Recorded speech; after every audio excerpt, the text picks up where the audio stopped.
జాతీయ రహదారులపై సుదూర ప్రయాణం చేసేవారి అవసరార్థం సౌకర్య కేంద్రాలు ఏర్పాటు చేయాలని కేంద్రం నిర్ణయించింది. 50 కిలోమీటర్ల ఒకటి చొప్పున రూపొందించాలని ప్రణాళిక సిద్ధం చేసింది. ఇక్కడే చమురు బంకు, మరమ్మతు చేసే స్థలం, వినోద కార్యక్రమాలు, విశ్రాంతి ప్రదేశాలు ఉంటాయి. తొలి విడతగా 34 కేంద్రాలు సిద్ధం చేయనున్నారు. వీటిలో 2 ఆంధ్రప్రదేశ్కు దక్కాయి. ఎన్హెచ్ పక్కన 5 ఎకరాల కంటే ఎక్కువ స్థలమున్న వ్యక్తులు నేటి నుంచి సెప్టెంబర్ 21 లోపు దరఖాస్తు చేసుకోవచ్చు. దేశంలోని జాతీయ రహదారుల పక్కన ప్రయాణికులు, డ్రైవర్ల కోసం 50 కిలోమీటర్లకు ఒకటి చొప్పున సౌకర్య కేంద్రాలను కేంద్ర రవాణా జాతీయ రహదారుల శాఖ అభివృద్ధి చేయనుంది. ప్రయాణికులు, డ్రైవర్లు విశ్రాంతి తీసుకోవడానికి వీలుగా జాతీయ రహదారులు అభివృద్ధి సంస్థ సదుపాయాలు కల్పించనుంది. దీనికి సంబంధించిన సరికొత్త విధానాన్ని కేంద్ర మంత్రి గడ్కరీ ఆవిష్కరించారు. ఈ కేంద్రాల్లో వాహన పార్కింగ్ స్థలం, చమురు బంకు, మరమ్మత్తు కేంద్రం, విశ్రాంతి గదులు, డార్మిటరీలు, రెస్టారెంట్లు, ఆహారశాలలు, దాబాలు, వ్యవసాయ, చేనేత ఉత్పత్తుల విక్రయ కేంద్రాలు ఏర్పాటు చేస్తారు.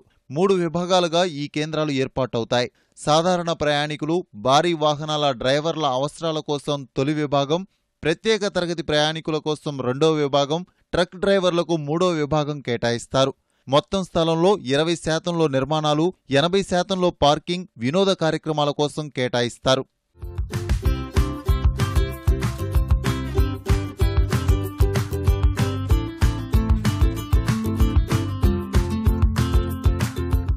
ప్రభుత్వం చేతిలో ఉన్న భూమిలో 183 చోట్ల ప్రభుత్వ, ప్రైవేటు భాగస్వామ్యంతో సౌకర్య కేంద్రాలను ఎన్హెచ్ఏఐ ఏర్పాటు చేయనుంది.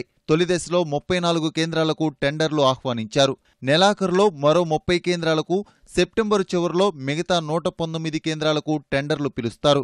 5 ఎకరాల లోపు స్థలంలో ఏర్పాటయ్యే కేంద్రాన్ని హైవే నెస్ట్ అని, అంతకన్నా ఎక్కువ స్థలంలో నెలకొల్పే కేంద్రాన్ని హైవే విలేజ్ అని పిలుస్తారు.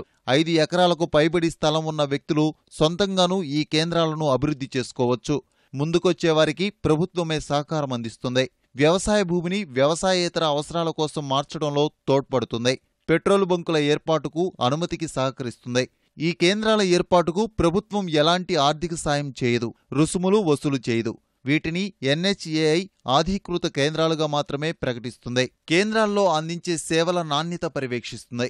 ఈ కేంద్రాల లేఅవుట్, ఆకృతి అంతా ఎన్హెచ్ఏఐ నిర్దేశించిన విధంగా ఉండాలి. జాతీయ రహదారులకు ఆనుకుని భూములున్న వ్యక్తులు నేటి నుంచి దరఖాస్తు చేసుకోవచ్చు.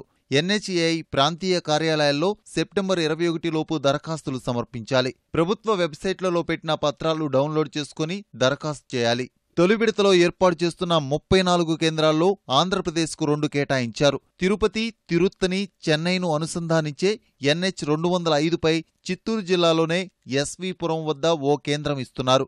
అనంతపురం, బెంగళూరును అనుసంధానించే జాతీయ రహదారిపై అనంతపురం జిల్లా రేగాటిపల్లి వద్ద మరో కేంద్రం ఏర్పాటుకు అనుమతిస్తున్నారు.